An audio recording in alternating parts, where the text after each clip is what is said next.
Do you ever wake up in the morning and say to yourself, what in the world is going on? The whole place went to hell in a handbag and you don't even own a handbag.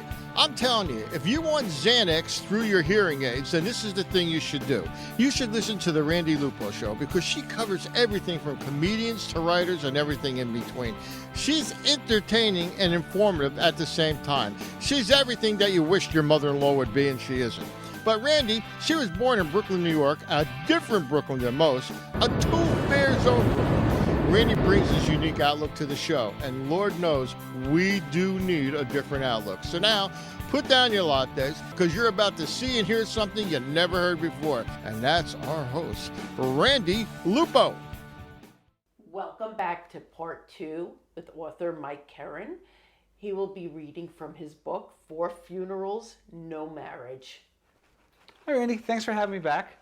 So I just want to, for a minute, set up the chapter. I've chosen to read from actually the epilogue of the book, right? From the title, it's no secret that everybody I was caregiving for dies in the book. So this is. I wasn't going to give that away. So this chapter is called Cremains. I was going to kick out of that, but it's what the funeral industry now calls people's ashes, and it's kind of like cranberries became craisins, right? So. It's been a while since my parents have died, and the ashes have been sitting in my house for a while. So that Hanukkah, 12 or 13 years before, when I received the cremation card, also included discussion of what to do with their remains, or rather, what to do with Mom's remains. I don't want a service, Mom has stated. I hate funerals. Just scatter my ashes in New York Harbor. Why New York Harbor? I asked. She had never expressed much affinity for the harbor or its landmarks. I was very curious. It'll be easier for you that way. Just throw them off the Staten Island ferry or something. That was always my mom. She'd go 20 miles out of her way to avoid sentiment. Dad was very quiet. Of course, Mom wasn't exactly letting him get a word in. He did not have any preference for what we should do with his ashes. When pushed, he answered, whatever your mom wants. I just want to know the cremations are paid for, so you don't have to worry about that. Even then, I thought to myself, what if I want to worry? What if I need a funeral to say goodbye? That Tuesday morning after Mom passed, Tom and I sat with the funeral director as I signed the forms authorizing Mom's cremation. So what are your plans for the cremains? Sorry, stuck page. I burst out laughing at the sounds of that word. Just as dry cranberries had usurped raisins and went on to be called craisins, human ashes from cremation were no longer just remains, now they're cremains. I learned a great deal about the laws regarding the disposal of cremains. To honor my mom's wishes would take permits and chartering of a boat. Of course, what they don't know won't hurt them, the funeral director had said in a hushed tone. Whatever you decide, don't throw the ashes directly off the boat. If they are not in a container, they usually blow back at you and get in your hair, your mouth, just everywhere. I'd once heard a story of someone having to spit his mother out over the side of a boat because the ashes had blown into his open mouth. As a therapist, the implications of that still rolled around in my head. You also don't want to throw the box they are returned to you in directly overboard. If it washes ashore, they can trace the label, and you'll get in big trouble. So what are our options? In the end, we bought 2 biodegradable packages, one for Mom and one for Dad, whose cremains had still been sitting in the bottom of a dresser drawer since I took them out of the trunk of the car after his memorial service. The packages were designed to dissolve the moment they got wet, assuring that they would sink to their final resting place and scatter before there was any evidence of the crime. They were quite attractive. As we left the office the day we picked the cremains up, the funeral director said, remember, don't even let a drop of water touch them. The containers will start to deteriorate and you'll just have a wet pile of gunk. Immediately, my mind went to the movie Gremlins, and I felt some relief that my parents' cremains could not reanimate as gremlins. So I brought Mom and Dad home and put them on the dining room table where everything that enters the house first gets deposited. I'd have to find a dry place to keep them until we can get them into the harbor.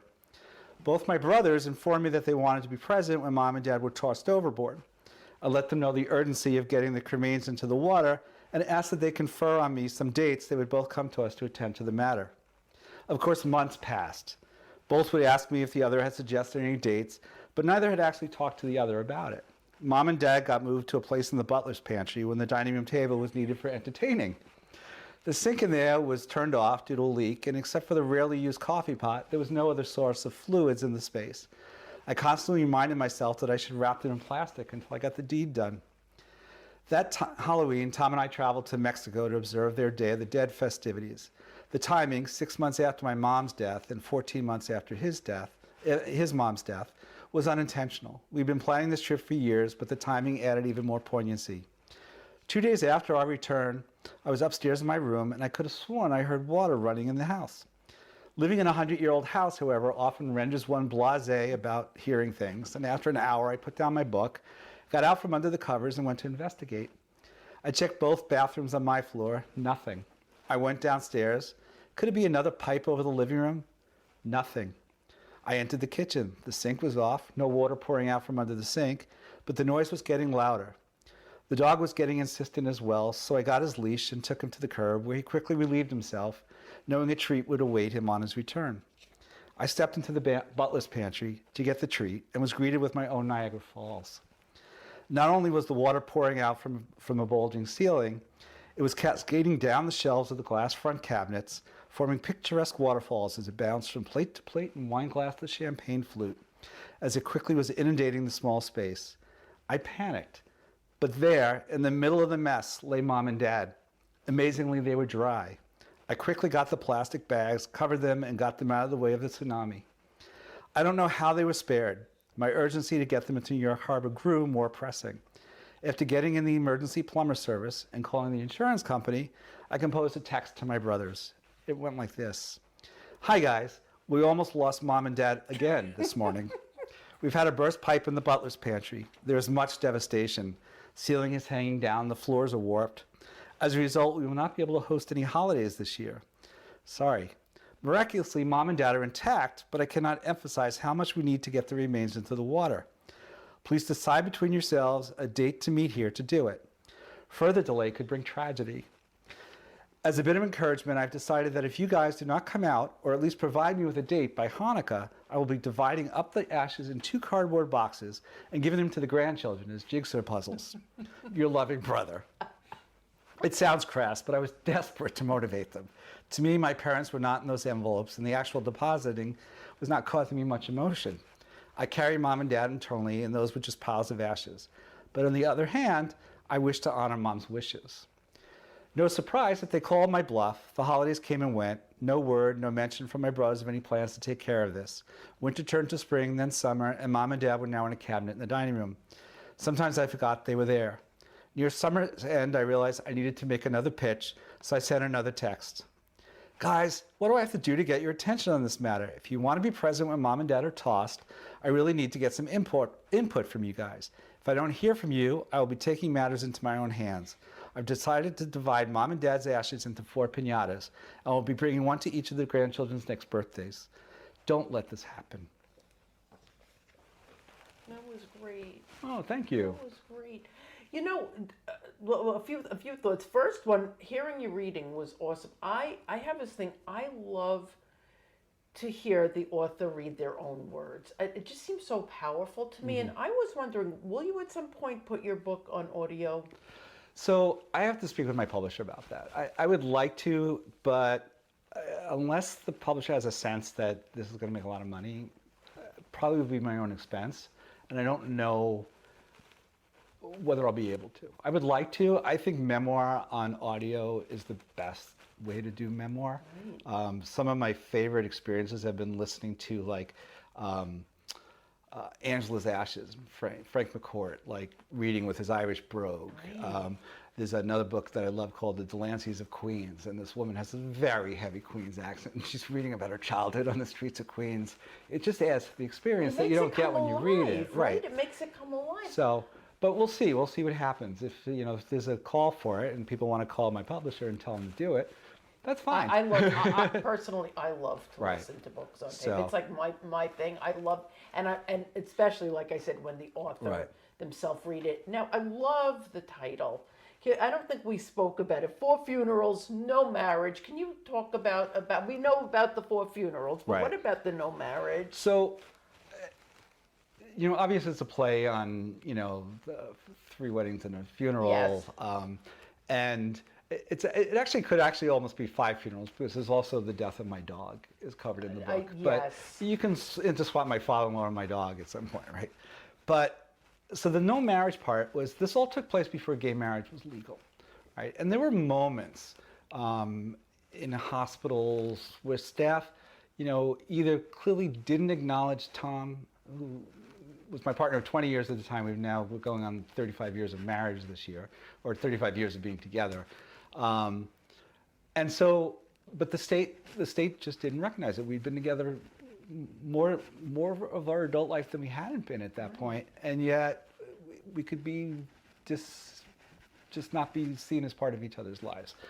So I thought that became, a title that fit.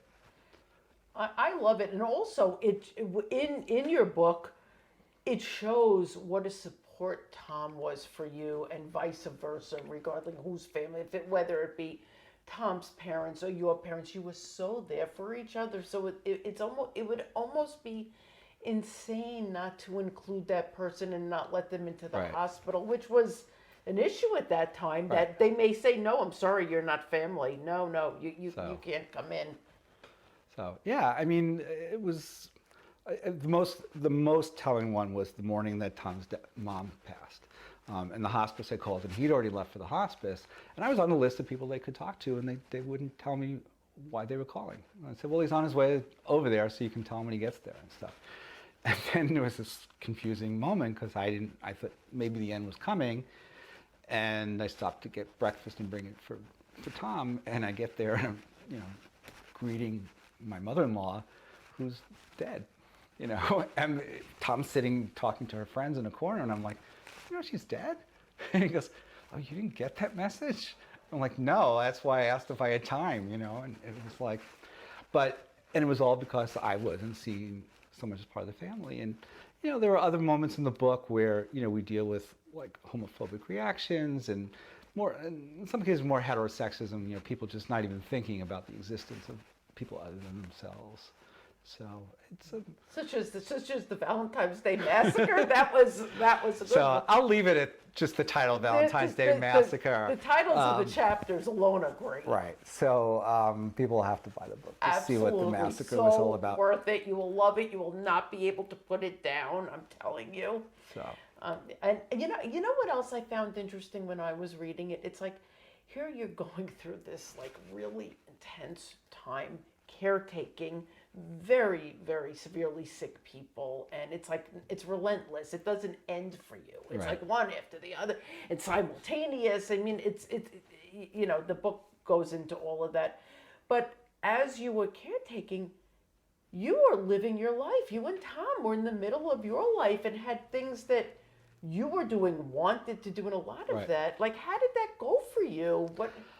It was a difficult part of it. When my mom and dad first got sick, I was starting a new career. I had decided I wanted to leave psychology for a while, and I got a job as a stockbroker. And I had taken all my exams and was starting to build my book. And I spent so much time caregiving that I neglected the job. And so at the end of my training period, they were like, well, you're not really gonna be able to support yourself at this. So, I was terminated and I went back to psychology. And then there were moments like when I was going back and forth to hospitals and stuff that was always my first order of business. Like my job, I did it remotely, not remotely, but like on autopilot in some ways. And being a psychologist, it's not, luckily I was in an administrative position more, so I wasn't harming patients, but I had a staff that counted on me and things like that. And they were very supportive, but I probably could have been there more for them at that point too. And there were holidays and, in some ways the caregiving built a sense of family and togetherness. I mean, it certainly tied Tom's mom and my parents and my mom, more tightly with us and things like that. But it was also like, just because we had these sick people in our presence, the family dynamic didn't stop. Right. So you were always dealing with the family that you had known. Sometimes people be on their best behavior, sometimes not. But right, and it's the way you handled them not being on their best behavior and always interjecting. I have no idea what you're talking about. Oh, okay. We don't have to go there, but I'm telling you, it's well worth it. I would read the book just for that. It's okay. I would definitely read the book just for that. I want wanted to ask you, being a psychologist now, after what you went through with caring for all these loved ones, family members, does it influence how you are with your patients? Like if they're going through something similar, if they're losing someone, like, do you feel you can really empathize more? Although I always knew you to be empathetic, and Right. it's reminding me, and I'm gonna. So I think where I see it right, at present, unfortunately, the pandemic has been great for my field, for business in my field, right? And it's sad. I wish it wasn't, but I know. and for the last better part of a year, I've been working in a private practice. I'm actually thinking of coming to see you myself. But before that, I was working in nursing homes, hospitals, and prisons, and the experiences of dealing with the healthcare system with my parents really sensitized me to what patients and their families feel like when they're patients. And I would be very attuned to that with them and stuff. Sometimes maybe too attuned. I don't know. I don't know if that's possible, but you know, I often was, you know, there advocating for them as I had been for my parents, and not always at the right time. But I've always been known as a troublemaker, so it didn't matter. Troublemaker or not, I have to say, you know, like I said, on the topic of empathy, as you know, being a psychologist, not everybody has empathy. You clearly have a ton of it, and I'll never forget, if it's okay to share an experience I've had with you. Sure. I met you at a funeral, not your parents. It was someone that we both knew. Someone's husband passed. Right.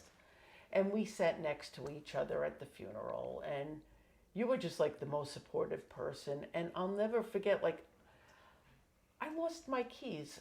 I just lost my keys, and you were like, well, Randy, aren't you gonna come out? Come on, I'll walk you out. And I was like, you know, I was like, you go. And you were like, well, let's walk together. And I was embarrassed to tell you, but I finally said, well, I can't, I lost my car keys. And you were like, well, are they in the coffin by any chance? But I'm getting sidetracked, but what Did we ever find them? I don't And were they in the remember, casket? But what I was so taken by you, but you know, it's like, you're a busy guy. You had to go back. You had to go back to work. You had things to do, and the last thing I wanted to do was keep you.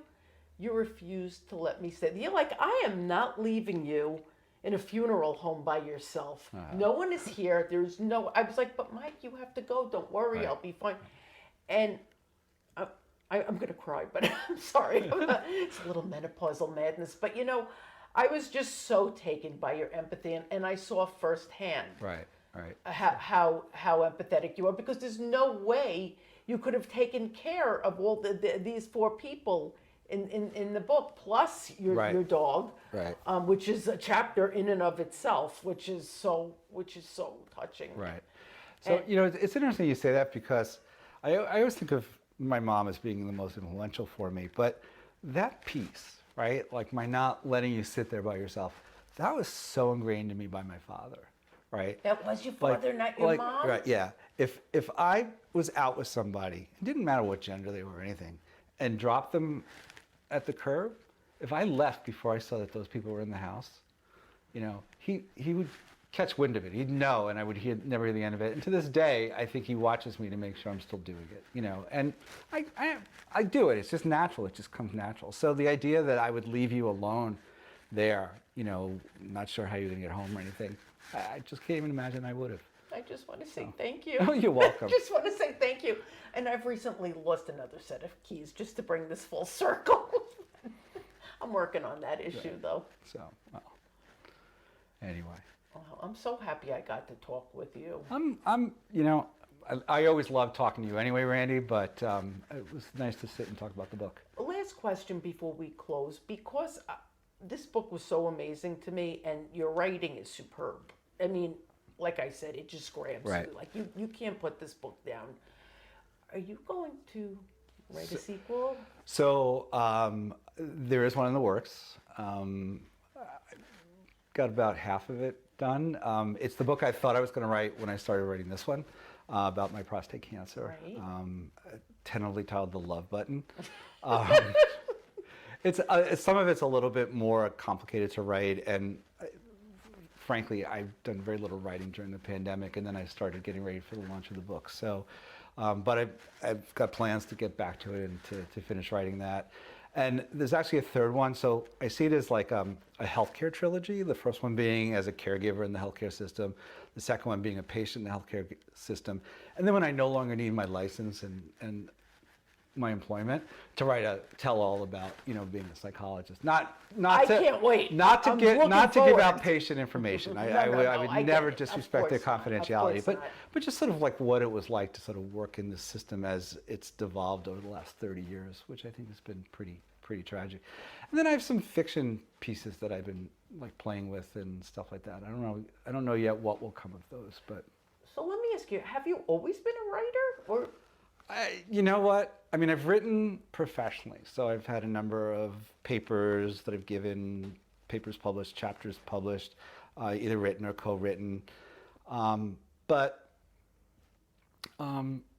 creatively, I haven't. I think I kind of got like one of those things where the education system kind of like stifled it, right? Like, I'm not even sure exactly where to pin it, but I just know that somewhere in there it sort of cut that off. Because did you get a lot of red in marks? No, it was never that. In fact, forgot to indent. In fact, it was Don't really. forget your grammar. It was really funny because I'm just about 3 years younger than my older brother was.